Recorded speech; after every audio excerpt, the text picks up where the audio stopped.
నమస్తే. నా పేరు ఎం అశోక్ కుమార్, అడ్వకేట్, టీఎన్టీసీ రాష్ట్ర ప్రధాన కార్యదర్శి. మరి ఎన్నికల తర్వాత జగన్ యొక్క హావభావాలు, ఆయన ఉపన్యాసము, మరి గురువింద గింజ తన గుద్ద కింద నలుపు కానరాదని చెప్పి ఒక సామెత గతంలో ఉంది, పెద్దలు చెప్పినటువంటిది. ఆ సామెత ప్రకారం మరి ఆయన తను చేసినటువంటి దుష్ట పాలన, దుర్మార్గమైన పాలన ఆయన కనిపించకపోయిండొచ్చు. ఆయన పాలనా పరంగా పగ్గాలు ప్రజలు అందిస్తే అత్యధిక మెజార్టీతో సలహాదారులతో పాలన చేసి ప్రజలకు దూరంగా తాడేపల్లి ప్యాలెస్లో ఉండి ఆయన ప్రజల నాడి తెలుసుకోలేకపోయాడు. వచ్చిన వెంటనే ఈ రాష్ట్రాన్ని విధ్వంసం దిశగా తీసుకెళ్లడమే కాకుండా తెలుగుదేశం పార్టీ అధినాయకత్వాన్ని, కార్యకర్తలని చాలా దుర్మార్గమైనటువంటి దారుణ హింసాకాండతో మరి ఆయన చేసినటువంటి మారణకాండ ఈ రాష్ట్ర ప్రజానికం మర్చిపోలేదు. ఫలితంగానే మరి ఆయన ఎన్ని చెప్పినా నేను ఎన్నో లక్షలు ప్రజలకు పంచాను, కన్న తల్లులు మరి నాకు ఓటు ఎందుకు వేయలేదో వారికే తెలుసు, అమ్మఒడి నేను దండిగా పంచాను, లేకపోతే వృత్తిదారులకి 10,000 ఇచ్చాను అని అంటున్నాడు. ఎస్, ఇచ్చాడు. ఎవరి డబ్బు అవి? ఈ రాష్ట్రంలో పన్నులు కట్టే ప్రజల డబ్బులు కావా? ఇచ్చానని చెప్పి ఈ రాష్ట్రంలో ధరలు పెరుగుతుంటే చూస్తూ కూర్చుంటావా? ఈ రాష్ట్రంలో మౌలిక వసతుల కల్పన నీ బాధ్యత కాదా? ఈ రాష్ట్రంలో నిరుద్యోగ యువతకి ఉద్యోగ అవకాశాలు కల్పించాల్సినటువంటి బాధ్యత నీది కాదా? ఈ రాష్ట్రంలో పరిశ్రమలు తీసుకురావాల్సినటువంటి బాధ్యత నీది కాదా? ఈ రాష్ట్ర ప్రజలందరికీ నువ్వు ముఖ్యమంత్రి కాదా? పార్టీలను పక్కన పెట్టి నా పార్టీ వాళ్ళే, మేము మాత్రమే ఉండాలని అనుకోవడం ఈ రాష్ట్రంలో ప్రజానికం సహించలేకపోయారన్నది మర్చి ప్రజల మీద పరనింద వేసినట్లు ప్రజల మీద నిందలు వేయడం మరి సరైనటువంటి పద్ధతి కాదు అని చెప్పి ఈ సందర్భంగా నేను గుర్తు చేస్తున్నాను.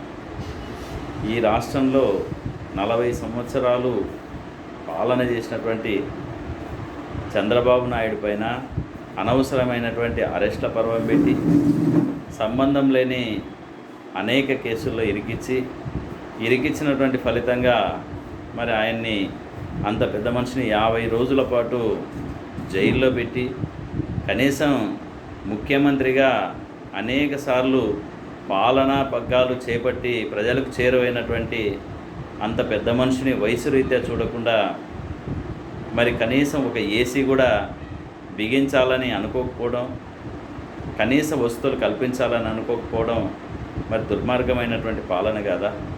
నీ పాలన చూసి, నీ విధానాలు చూసి మరి రాష్ట్ర ప్రజలంతా కూడా మరి నిన్ను ఇంటికి పంపితే ప్రజలపైన అభాండాలు వేసి కన్నీళ్లు పెట్టుకున్నంత మాత్రాన మరి నువ్వు సరైనటువంటి పాలకునివి అయినాను అనుకోవడం తప్పు. నీ పాలన బాగలేదని, నీ పాలనా పరంగా నువ్వు అన్ఫిట్ అని చెప్పి ప్రజలు నిన్ను ఘోరమైన పరాజయం పాలు చేసినటువంటి పరిస్థితి ఉంది. నీకు ప్రతిపక్ష హోదా కూడా లేనటువంటి పరిస్థితి ఉంది. మరి ఇంత దారుణమైనటువంటి ప్రజా తీర్పు ఎందుకు వచ్చిందో సమీక్ష చేసుకోకుండా నీ యొక్క పాలన పైన నువ్వే జబ్బలు జరుచుకొని అబ్బా నేను చాలా గొప్పవాడిని అనుకోవడం కరెక్ట్ కాదనేది ఈ సందర్భంగా నువ్వు గుర్తుంచుకోవాలని చెప్పేసి మేము తెలియజేస్తున్నాం.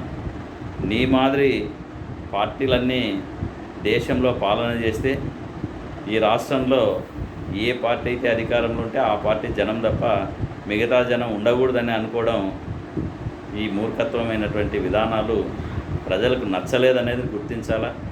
అలాగే ల్యాండ్ టైటిలింగ్ పైన మరి లాయర్లు అన్ని నెలలు అజిటేషన్ చేస్తే కనీసం దానిపైన స్పందించకపోవడం మరి నీ దారుణమైనటువంటి పరిపాలన విధానం కాదా? ల్యాండ్ టైటిలింగ్ యాక్ట్లో మరి రిజిస్ట్రేషను వంశపారంపర్యంగా వచ్చినటువంటి ఆస్తుల్ని కూడా దారుణంగా ఇతరులు పాలు చేయాలనుకోవడం, దౌర్జన్యమైనటువంటి వ్యక్తులకి కట్టబెట్టాలని చూడడం, మరి ప్రజలు సహిస్తారని అనుకోవడం నీ మూర్ఖత్వం కాదా? రిజిస్ట్రేషన్ పత్రాలు జిరాక్స్ ఇచ్చి ఒరిజినల్ నా దగ్గర పెట్టుకుంటారని అనుకోవడం మూర్ఖత్వం కాదా? ఒక ఆస్తి ఒకరు కొంటే నా దగ్గర ఒరిజినల్ పత్రాలు ఉండాలనుకుంటారు, కానీ నీ యొక్క విధానం ఆ వ్యక్తి యొక్క ఆస్తి కూడా నా దగ్గర ఉండాలని నువ్వు అనుకోవడం మరి మూర్ఖత్వమైనటువంటి విధానంలో భాగంగా నీ పతనానికి నాందైంది. ఇవే కాదు, అనేక పరిపాలన పరంగా చాలా లోటుపాట్లు, చాలా తప్పిదాలు, డబ్బులు పంచడమే నొక్కడమే పని అనుకుంటే మరి ఈ రాష్ట్రంలో నీ వల్ల జరిగినటువంటి ధ్వంసం ఏ పాటిదో ఒక్కసారి ఆలోచన చేయాలా. చివరికి ఎన్నికల సమయంలో కూడా ఈవీఎంలు పగలగొట్టే మాచర్ల ఘటనలు కూడా అనేకంగా కనిపించినా నువ్వు ఖండించకపోవడం, పరిపాలనని గాడిలో పెట్టకపోవడం మరి నీ పతనానికి నాంది అనేది గమనించాలని ఈ సందర్భంగా తెలియజేస్తున్నా. All the best.